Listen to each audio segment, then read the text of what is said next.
ନୟନଜୋରିରୁ ଯୁବକଙ୍କ ମୃତଦେହ ଉଦ୍ଧାର। ବସ୍ତା ଥାନା ଅନ୍ତର୍ଗତ ଗାନ୍ଧୀ ଛକ ନିକଟରେ ନୟନଜୋରିରୁ ଯୁବକଙ୍କ ମୃତଦେହ ଉଦ୍ଧାର କରିଛି ବସ୍ତା ଅଗ୍ନିଶମ ବାହିନୀ।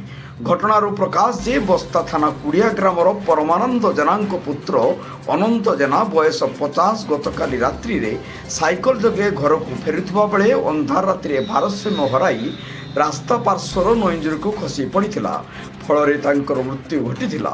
ବୁଧବାର ସକାଳେ ରାସ୍ତାରେ ଯାତାୟାତ କରୁଥିବା ଲୋକେ ମୃତଦେହ ଦେଖିବାକୁ ପାଇଥିଲେ ଏବଂ ସଙ୍ଗେ ସଙ୍ଗେ ଅଗ୍ନିଶମ ବାହିନୀକୁ ଖବର ଦେଇଥିଲେ। ଅଗ୍ନିଶମନ ବାହିନୀ ଘଟଣାସ୍ଥଳରେ ପହଞ୍ଚି ମୃତଦେହ ଉଦ୍ଧାର କରି ବସ୍ତା ପୋଲିସକୁ ହସ୍ତାନ୍ତର କରିଛି। ଏନେଇ ପୋଲିସ ତଦନ୍ତ ଜାରି ରଖିଛି। ବସ୍ତାରୁ ଶିରୀଷ ମହାନ୍ତିଙ୍କ ରିପୋର୍ଟ, ଜନତା ଏକ୍ସପ୍ରେସ।